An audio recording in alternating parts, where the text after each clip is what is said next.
everyone. நம்ம இன்னைக்கு பார்க்க போற டாபிக் என்னதுன்னா பேசிக் எலக்ட்ரிக்கல் அண்ட் எலக்ட்ரானிக் இன்ஜினியரிங்ல இம்பார்ட்டன்ட் क्वेश्चन தான் பார்க்க போறோம். இந்த क्वेश्चन படிச்சாலே நீங்க மேக்ஸिमम பாஸும் ஆயிரலாம், ஓரளவுக்கு நல்ல மார்க்கும் வாங்கிடலாம். வாங்க வீடியோக்குள்ள போலாம்.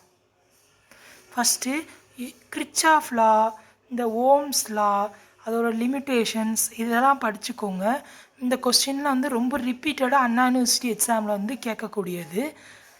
அடுத்து ரெண்டாவது இந்த mesh equation, nodal analysis problem, இந்த क्वेश्चनலாம் ரொம்ப ரிப்பீட்டட். இது இல்லாத செமஸ்டர் क्वेश्चन பேப்பரே கிடையாது ரெகுலேஷன் 2021ல தான். ஸோ இந்த செகண்ட் क्वेश्चन வந்து ஃபர்ஸ்ட் क्वेश्चனும் கட்டாயம் மேக்ஸிமம் வந்துடும். அதனால் இந்த ரெண்டையும் நல்லா படிச்சுக்கோங்க.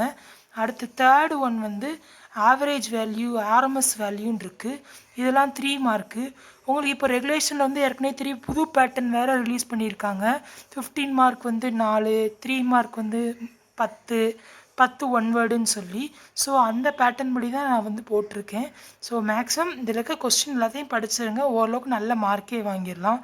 அடுத்து ரெசனன்ஸுன்னு சொல்லி 3 மார்க், அதை படுத்துக்கோங்க.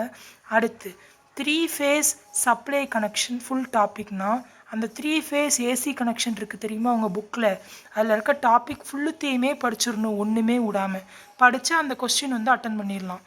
அடுத்து law of electromagnetic induction, இதெல்லாம் ரொம்ப ரிப்பீட்டடான கொஸ்டின்.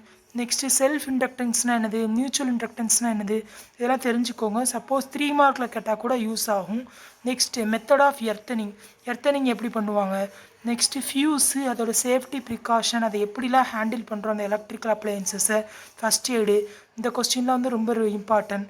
இதிலே ரொம்ப ரிப்பீட்டட்னு பார்த்தீங்கன்னா அந்த லாஸு, இந்த செல்ஃப் இண்டக்டன்ஸ், மியூச்சுவல் இண்டக்டன்ஸ் இதெல்லாம் நல்லா பார்த்துக்கணும். அதே மாதிரி இந்த 10th கொஸ்டின் வந்து படிக்காமல் போயிடாதீங்க எக்ஸாமுக்கு. டிசி மோட்டார், டிசி ஜென்ரேட்டர், இதில் நான் ஏன் வந்து ஃபுல் டாப்பிக்கையும் படிக்க சொல்கிறேன்னா, உங்களுக்கு எக்ஸாமில் வந்து 15 மார்க் கொஸ்டின்னா எப்படின்னு டேரெக்டாக 15 மார்க்குன்னு சொல்லி கேட்க மாட்டாங்க. ஒன்று 7 மார்க்கு அல்லது 8 மார்க்குன்னு சொல்லி ஸ்பிட்டப்பில் தான் கேட்பாங்க. அப்படி கேட்கும்போது ஏற்கனவே ரெகுலேஷன் 21ல் என்ன பண்ணாங்கன்னா டிசி மோட்டார்லேயே டைப்ஸ் ஆஃப் டிசி மோட்டார் மட்டும் கேட்டிருக்காங்க. நெக்ஸ்ட்டு டிசி ஜென்ரேட்டரில் EMF of a DC generator மட்டும் கேட்டிருக்காங்க. ஸோ அதில் இருக்க ஃபுல் டாப்பிக்கையும் படிச்சிட்டிங்கன்னா மேக்ஸிமம் இதில் எது வந்தாலும் நீங்கள் அட்டன் பண்ணிடலாம். ஏன்னா நம்மளால் சொல்ல முடியாது டிசி மோட்டார் மட்டும் தான் கேட்பான், டிசி ஜென்ரேட்டர் மட்டும் தான் ஃபுல்லாக கேட்பான்னு. அதில் இருக்க ஒரு சின்ன சப் டாப்பிக்கை மட்டும் கொடுத்து கூட 7 மார்க்கு 8 மார்க்குன்னு சொல்லி தான் கேட்டிருக்காங்க. இந்த கொஸ்டின் படிக்காமல் போயிடாதீங்க. இந்த 10th ஒன்று. நெக்ஸ்ட்டு டிரான்ஸ்ஃபார்மர், அதே மாதிரி ரொம்ப முக்கியமான கொஸ்டின். சம்டைம்ஸ் டிரான்ஸ்ஃபார்மர்லேருந்து கூட ப்ராப்ளம்ஸ் வந்திருக்கு, அதையும் பார்த்துக்கோங்க. நெக்ஸ்ட்டு 3 ஃபேஸ் இண்டக்ஷன் மோட்டார், இது வந்து ரொம்ப இம்பார்ட்டண்ட்டான கொஸ்டின், இந்த கொஸ்டின் படிக்கணும். நெக்ஸ்ட்டு பிஎன் ஜங்ஷன் டயோட் படிச்சுக்கோங்க, அது ரொம்ப ரிப்பீட்டடாக கேட்டுருக்காங்க. அடுத்து இந்த ஹாஃப் வே ரெக்டிஃபையர், ஃபுல் வே ரெக்டிஃபையர், இதையும் வந்து ஃபுல்லாக படிச்சுக்கோங்க. இந்த கொஸ்டின் வந்து ரொம்ப இம்பார்ட்டண்ட்டான ஒன்று. Next zener diode, NP, PNP transistor, avalanche effect, இதெல்லாம் நல்லா படிச்சுக்கோங்க. இதெல்லாம் ரொம்ப ரிப்பீட்டடாக கேட்கக்கூடாது. இந்த 14, 15லாம் ரொம்ப ரிப்பீட்டட், 13, 14, 15 எல்லாமே. நெக்ஸ்ட்டு இன்டர்னல் சர்க்கியூட் ஐசி 714 நல்லா பார்த்துக்கோங்க.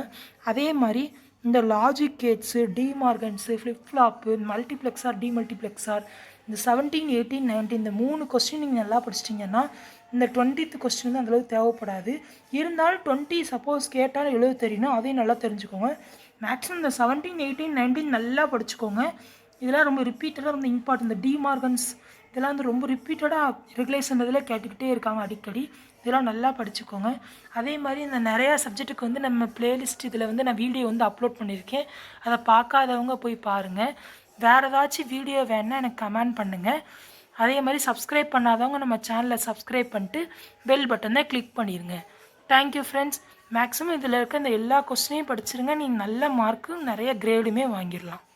Okay friends, thank you.